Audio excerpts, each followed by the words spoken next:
All right, people, so we're back, and we're just about 9 minutes away from the hour of 8 o'clock. We got Seth Weil aboard with us. We're going to be chatting this morning about the hidden dangers behind cancer procedures. All right, we've often heard of cancer. We've often spoken about cancer and all kind of different things, medication and whatever, but we're going to talk about the procedure this morning. So, Seth, good morning, man. Good morning, Trinidad and Tobago, Synergy TV, and all of our viewers. Yeah, all man. right. So, Seth, like you're the gym boy. Let me not stop you there. Like you're really the gym boy. I find you looking real muscular this morning, boy. As the beard shave, you know, more of the body area is being able to be seen. Before the beard was blocking. I find the chest get bigger now, boy. Like you working on that chest, boy. That's the beard gone, because like I told you, many people came to me and they thought I was a big guy because remember the beard? Yeah, the beard, blocking the physique. Right? So I'm a fit guy. I'm promoting health, so I have to represent what I'm promoting. That's right.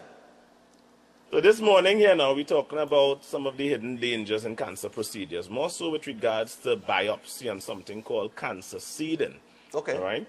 So, biopsies, of course, from the word bio and opsy, it means to see life. So you're looking at living tissue. That is what it does. So let me share my screen and let's show you some of the types of biopsy that is done here in, that is used globally. So I will just run through some of them. We have fine needle aspiration, core needle biopsy, vacuum-assisted biopsy. You have incisional biopsy, excisional biopsy, endoscopic biopsy, we have skin biopsy, bone marrow biopsy, and we have liquid biopsy. Now, in Trinidad and Tobago, the number one use or form of biopsy is this one here. Core needle biopsy. Core needle biopsy, right? Okay. Yeah, core needle biopsy, right? And that's where, as it says, uses a large hollow needle to remove a small cylinder of tissue. And then that tissue is then looked under by a microscope to check to see if it have cancer cells and stuff in it, or whatever it is they're testing for in it. All right. Now, here's the thing with biopsy. There is some risk when it comes to biopsy or biopsies, and these risks are usually not disclosed to the patients. Now, the reason why I've chosen this topic, it has to do with the fact that over the past couple of weeks, I've done a couple of consultations with people with cancer who have had tumors, all right? Many of them had tumors for years. And it only metastasized right after they did a biopsy. That's when it spread. Wow. All right? Now, there's something called cancer seeding or tumor seeding, all right? So when doing a biopsy, remember you're going in and you're taking out some tissue from that tumor.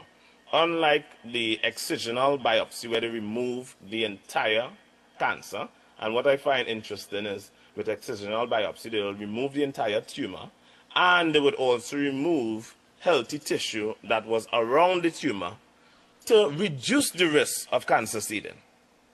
All right? Now, if you're doing that to reduce the risk of cancer seeding while removing the entire tumor while it is intact, and you're taking out extra tissue, isn't going into a cancer, whether it's incisional, whether you're cutting it or piercing it with a needle and pulling out tissue and then leaving that tumor in there, doesn't that have a higher risk of seeding the cancer? Isn't there a higher risk of some of those cells entering the body through the tissue or the bloodstream? There is. Right? So tumor seeding is something very possible. And it happens, apparently it happens a lot. The other issue is, in Trinidad and Tobago, but not just Trinidad and Tobago, but most of the Western world, there is no oversight for biopsy tumor seeding. There's no oversight. So there is no registry, national registry. It have no follow-ups to track whether it develop into aggressive spreading cancer. So you might hear, or if you do a Google search, they'll say that it is rare. But it is rare off of what data? If there is no follow-up or registry or no oversight. Right. What data is there to show that it is rare? So that now is not actual medical scientific information. That is simply assumptions. So they are assuming that it is rare. But then we have to focus the attention on something else. The business of cancer. Cancer is big business.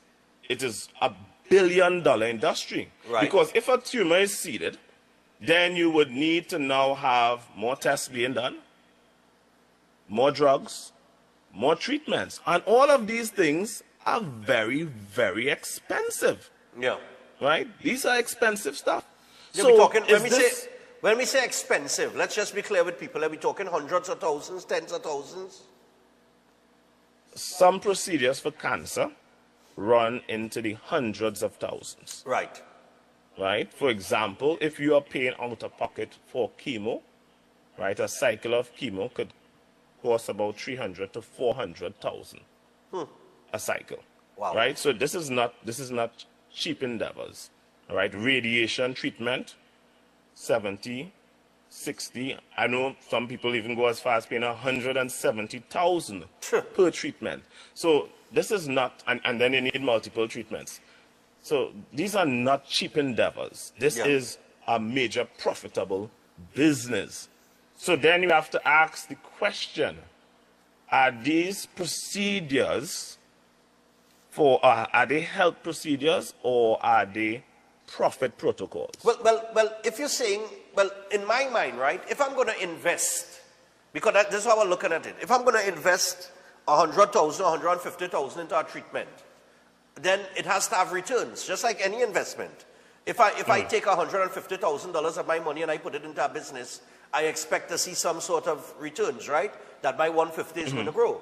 But in this aspect, with your health, you expect that if you have a disease and you're going to spend $150,000 in a procedure, that after you spend $150,000, your risk of, the disease becoming worse, it lessens, or, you get rid of the problem, which is not often the case with cancer.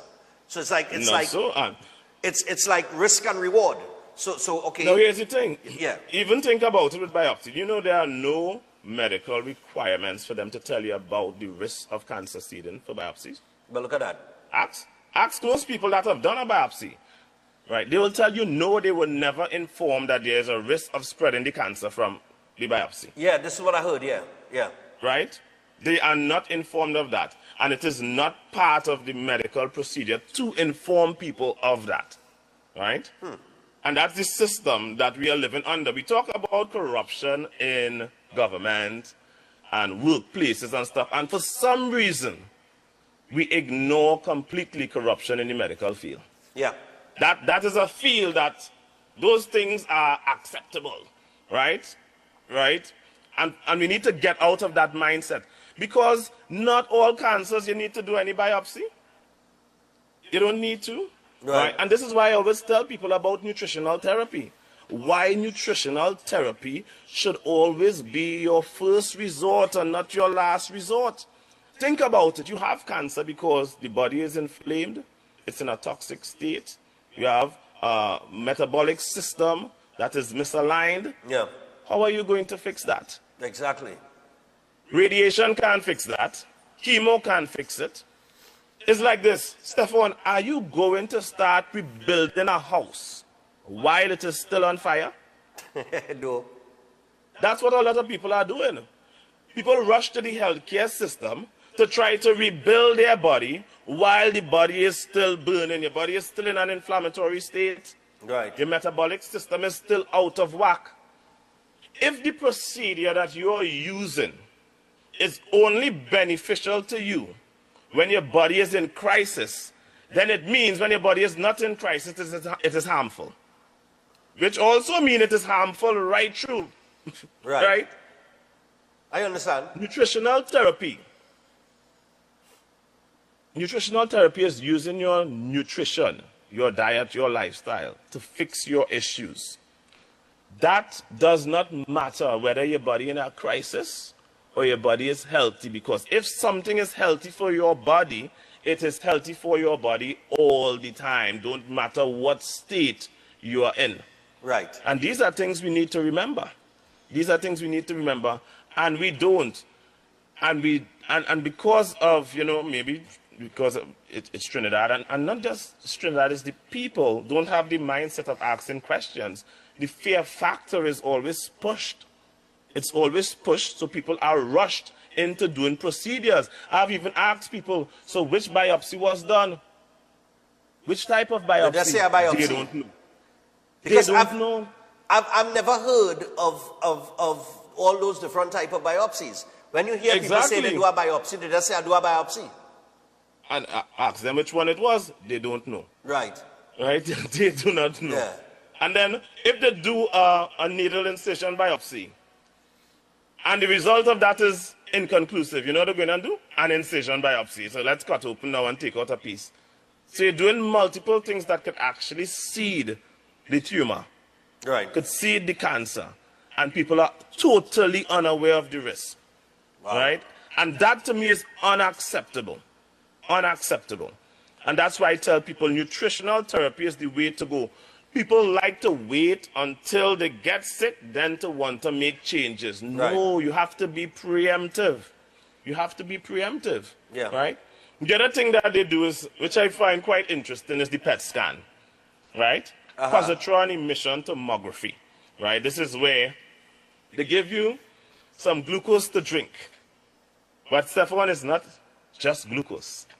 It is radioactive glucose. Right? With radiation levels 25 times higher than that of a chest x-ray, right? So they're giving you some radiation glucose to drink, and then they're going on and watch to see if it is absorbed most rapidly, because cancer cells feed off of glucose. Glucose, yeah. Now, what they'll tell you is this. They'll tell you, well, it's only a little bit of glucose, so it won't cause any harm. Keep in mind, if your body is developing tumors, your body is in a state of crisis. So any sugar, especially radioactive sugar, is going to be harmful to you. Right. It is going to be harmful regardless of what they tell you. Right? It is going to be harmful. But again, how much people even know is radioactive glucose they're consuming? Yeah. Right? Equivalent to 8 years of environmental radiation in one dose. Right? So, what I'm highlighting, cancer is one of the most profitable aspects in the medical field. The most profitable. And there are not enough questions being asked. People need to pause. Right. And take some time before you all make a hasty response, because it can be detrimental to your health. It can cost you your life. It can cost you your life. Prevention is always better than cure, right? No. Prevention is always better than cure. So why go through the procedure when it is in most cases not even necessary? Yeah. It's not even necessary. So, right? But that's what I help people with at Setwires Holistic Health Clinic, utilizing nutritional therapy powered by nutritional therapy. Yeah. Right? The natural way to heal the body. Yep, and people, for more information from Seth, it's very simple. You could check him out, the Setwires Holistic Health Clinic, and you can WhatsApp him on 279-3935. You could call our WhatsApp, 279-3935, or you could get him on 761-1952. That is 761-1952, and you could check out www.setwiresfitness.com. That's your website, and book an appointment today, because I tell you what, some of the money that people spend on trying to cure or manage diseases that they're living with, it's totally ridiculous. And for that type of money, you should be seeing better results. So I tell you what, I've told people, I charge 10% of 1%. 10% or 1% is true. Yeah, of what they are paying, right? Yeah, man. So people, you can check out Seth. Seth, thanks a lot for the time, man. Thanks for having me. Yeah, man, no problem. Next week. So that is Seth Viola board on the inside there.